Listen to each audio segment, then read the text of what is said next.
नाशिक नगर 5 जिल्ह्यांची बैठक प्रमुख पदाधिकाऱ्यांची या ठिकाणी थोड्याच वेळात सुरू होईल। माननीय मुख्यमंत्रीजी, माननीय आमचे अध्यक्ष चव्हाण साहेब, रवींद्रजी चव्हाण हे या बैठकीला या ठिकाणी येत आहेत आणि साहजिक आहे, निवडणुका समोर आहेत। महिनाभरावर 2 महिने असलेल्या निवडणुका ठेवलेल्या आहेत, महापालिका, नगरपालिका, जिल्हा परिषद, पंचायत समिती, आणि त्यामुळे त्याचा आढावा घेण्यासाठी माननीय मुख्यमंत्री महोदय स्वतः या ठिकाणी येत आहेत। मला वाटतं थोड्याच वेळात 15-20 मिनिटांमध्ये ते या ठिकाणी येतील आणि सर्व आढावा घेतील। आपण खड्ड्यांची पाहणी केली शहरामध्ये, अनेक भागांमध्ये नेमकी काय परिस्थिती आपण देखील महापालिकेला सूचना केल्या? गेल्या 15 दिवसापूर्वीच आपल्याला सांगितलं होतं। खरं आहे, नाशिक शहरामध्ये खूप खड्डे झालेत। अतिवृष्टीमुळे, पावसामुळे खूप ठिकाणी ते खड्डे अधिक प्रमाणामध्ये वाढलेत, ही वस्तुस्थिती होती। पण नाशिककरांना सुद्धा याचा खूप मोठा त्रास सहन करावा लागला, त्याबद्दल दिलगिरी व्यक्त करतो। पण गेल्या 15 दिवसापासून अतिशय कडक सूचना आम्ही अधिकाऱ्यांना दिलेल्या आहेत, महापालिकेला दिलेल्या आहेत आणि 15 दिवसापासून त्या ठिकाणी काम सुरू आहे। पण 5-6 दिवसापूर्वीपासून आता पाऊस थांबलेला आहे आणि आपण बघतात की शहरामध्ये 3-4-5 ठिकाणी वेगवेगळे सगळे मशीनचे सेट घेऊन खड्डे बुजवण्याचं काम या ठिकाणी सुरू आहे। बऱ्याच ठिकाणी ते खड्डे बुजून झालेले आहेत आणि येणाऱ्या 4-5 दिवसामध्ये नाशिक शहराला खड्डेमुक्त आम्ही करणार आहोत। कुठे आपल्याला खड्डे दिसणार नाहीत। अतिशय क्वालिटीचं सुद्धा मेंटेन केलं जाते आहे। मी स्वतः जाऊन अधिकाऱ्यांना वेगळ्या सूचना देऊन त्यात थोडा बदल करायला लावलेला आहे। पण यापेक्षा पुढे जाऊन मी सांगेल की नाशिक शहरामध्ये या पुढे आता खड्डेच पडणार नाहीत, यासाठी सगळे व्हाईट टॉपिंग सिमेंटचे रस्ते आम्ही या ठिकाणी करतो आहोत। मागच्या बैठकीतही मी आपल्याला त्या ठिकाणी सांगितलं होतं आणि आता जी बैठक झाली कुंभमेळ्याची, त्यात माननीय मुख्यमंत्री महोदयाच्या कानावर मी हा विषय टाकला आणि त्यांनी त्याला मान्यता दिलेली आहे की खरंच दर 2 वर्ष 3 वर्षांनी परत त्या डांबरीसर खड्डे पडतात आणि म्हणून कायमस्वरूपी एकदा नाशिककरांना खड्ड्यातून मुक्त करायचं आहे। आणि म्हणून आता सगळे रस्ते येणारे पुढचे त्याचे जवळपास आम्ही आता 1000 कोटी रुपयाचे टेंडर, या ठिकाणी 1200 कोटी रुपयाचे टेंडर हे या ठिकाणी आलेले आहेत। 4-8 दिवसामध्ये टेंडरची प्रक्रिया पूर्ण होईल आणि वर्क ऑर्डर देऊन लगेच आम्ही या कामाला सुरुवात करणार आहोत की जेणेकरून नाशिक शहरातले सगळे रस्ते हे सिमेंटचे होतील। गुन्हेगारीचा मोठा प्रश्न निर्माण झालेला होता। गेल्या 2-3 दिवसापासून पोलिसांकडून कारवाई केली जाते, काही राजकीय नेते त्याच्यामध्ये गुन्हेगारीत अडकल्याचं स्पष्ट होतं। गुन्हेगार कुठल्याही पक्षाचा असो त्याची हयगय केली जाणार नाही। तुम्ही बघितलं असेल कोणाकोणावर कारवाई होते, कशी होते, त्याच्यामध्ये आम्ही कुठे इंटरफेरन्स करत नाही। नाशिक शहरात ही वस्तुस्थिती आहे। खुनाचे प्रकार असतील, गुंडगिरी असतील, या ठिकाणी वाढत चाललेली आहे आणि म्हणून माननीय मुख्यमंत्री महोदयांनी सीपींना कडक इन्स्ट्रक्शन दिलेले आहेत।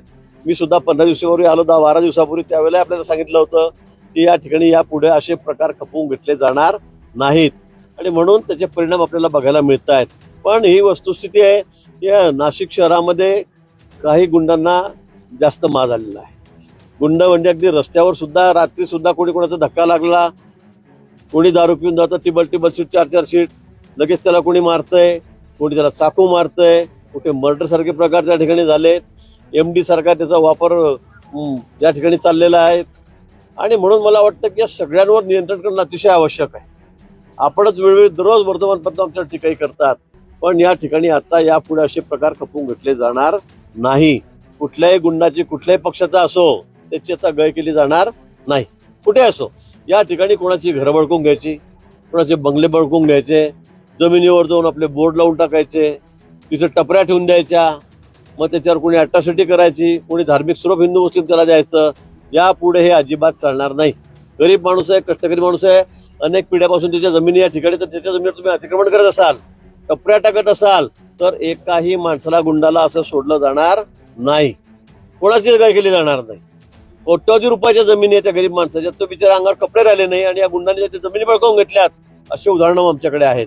आणि म्हणून यापुढे आता पोलीस प्रशासनाला सूचना देण्यात आलेल्या आहेत की काही झालं तरी अशा प्रकारची दादागिरी, गुंडगिरी खपवून घ्यायची नाही। येणारा कुंभमेळा आमच्या समोर आहे आणि तो नसला तरी सुद्धा नाशिक सारख्या शहरामध्ये याला एक ऐतिहासिक पार्श्वभूमी या शहराची आहे, धार्मिक पार्श्वभूमी आहे आणि इथे अशा प्रकारचे कुठलेही दादागिरी खपवून घेतली यापुढे अजिबात जाणार नाही। महापालिकेच्या निवडणुका तोंडावर आहे। भाजपचे 2 माजी नगरसेवकांवर खुनाचे गुन्हे दाखल आहेत, एकाचा प्रत्यक्ष सहभाग आहे। मला वाटतं यात कुणी असो, कुणाचीही गय केली जाणार, जे काय ऍक्शन असेल ते माननीय आमचे प्रमुख आहेत, अध्यक्ष आहेत, ते त्या ठिकाणी घेतील। पण तुम्ही बघितलं असेल, हे करत असताना आम्ही कोणाची गय केली का? पक्षाचा म्हणून कोणाला अभय दिलं का? कुणालाच नाही, कुणालाच दिलं नाही. आणि म्हणून पक्ष कुठलाही असो गुंडाचा, तो आमच्या जरी पक्षाचा असेल तरी सुद्धा त्याची गय केली जाणार नाही. कुणालाही म्हणाला तुम्हाला जागा राहणार नाही किंवा मग याचं का केलं नाही, त्याचं का केलं नाही. म्हणून या ठिकाणी जो अशा प्रकारचे गुन्हे करेल त्या सर्वांवर कठोर कारवाई होईल. नाशिक शहर आम्हाला गुंडगिरीतून मुक्त करायचं आहे, गुंडांपासून मुक्त करायचं आहे. येत्या काही काळामध्ये हकालपट्टीचा प्रस्ताव काय सादर होणार आहे? बुलडोजर चालवणार, एन्काउंटर सारखा वापरणार का पॅटर्न? नाही, मी तसं म्हणणार नाही, पण आपण बघितलं असेल की आता अतिक्रमणाच्या बाबतीमध्ये केवढी मोठी कारवाई चालली आहे. छोटीशी टपरी ठेवायची, तिच्या बाजूला अजून 50 फुट जागा व्यापून घ्यायची, तिथे मग काहीतरी नशा करायची, काहीतरी दारू विकायची, कुठे काय वेगळे धंदे करायचे. मला वाटतं या संदर्भामध्ये पोलिसांनी अतिशय कठोर कारवाई, अतिशय कठोर, सीपींनी आमच्या अतिशय कठोर कारवाईला सुरुवात केली आहे. आमचे डीसीपी आहेत, सगळे अधिकारी आहेत, खालचे पी आहेत, सर्वांनी कठोर कारवाईला सुरुवात केली आहे. पोलिसांच्या बदल्याही तडकाफडकी मुख्यमंत्री महोदयांनी आदेश दिले, सगळे बदलून टाका, इकडे तिकडे करा. पण अनेक दिवसापासून या लोकांचे संबंध, इथे संबंध त्यांच्याशी असतात आणि म्हणून ते सुद्धा बदल्यांचं काम आम्ही लगेच 4 दिवसापूर्वी केलं. आणि आपण बघितलं असेल त्याचा परिणाम, नाशिककरांना आता सुटकेचा श्वास त्या ठिकाणी घेतलेला खरं म्हणजे असं म्हणेल आपल्याला. कारण इतकी दादागिरी आता कुठेही खपून घेतली जाणार नाही, कुठल्याही प्रकारची दादागिरी. आणि जे भूमाफिया जे आहेत, घरं बळकावणारे आहेत, मोठे मोठे बंगले बळकावणारे आहेत, त्यांना तर आम्ही अजिबात आता सोडणार नाही. ज्यांच्या तक्रारी असेल त्यांनी सीपींकडे कराव्या, पोलिसांकडे कराव्या. तुम्हाला भीती वाटत असेल तर आमच्याकडे येऊन सांगा, आम्हाला येऊन सांगा. पण अशा कोट्यवधी रुपयाच्या जमिनी गरीब माणसाच्या, परंपरागत वंशपरंपरागत जमिनी त्यांच्या आहेत. कुणी कुणी इन्व्हेस्टर असतील, नाशिक शहरात येणारे, आलेले, इथे राहणारे, कोणाच्याही जमिनी आता अशा प्रकारे आम्ही कुणाला बळकावू देणार नाही. काही लोकांनी नुकताच भाजपमध्ये प्रवेश केला, त्यांचे देखील लागेबागे गुन्हेगारांशी आढळतात. मी तुम्हाला किती वेळा सांगू की या संदर्भामध्ये कुठेही पक्षभेद केला जाणार नाही. तुम्हीच म्हणतात तुमच्या लोकांना अटक झाली, तुमच्या लोकांना झाली असेल ना, त्यात जो कोणी दोषी असेल तो कोणी सुटणार नाही.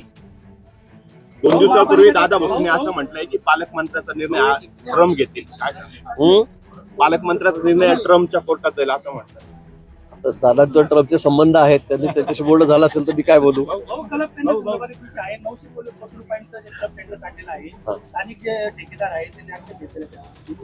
कुठलंही क्लब टेंडर काढलं गेलं नाही. आपल्याला काहीतरी उलट माहिती आपण सांगता, त्याच्या उलट झालेलं आहे. सगळ्या कामांचे टेंडर 20 कोटीचे असेल, 50 कोटी सगळे वेगवेगळे काढण्यात आलेले आहेत. एकही काम क्लब झालेलं नाही.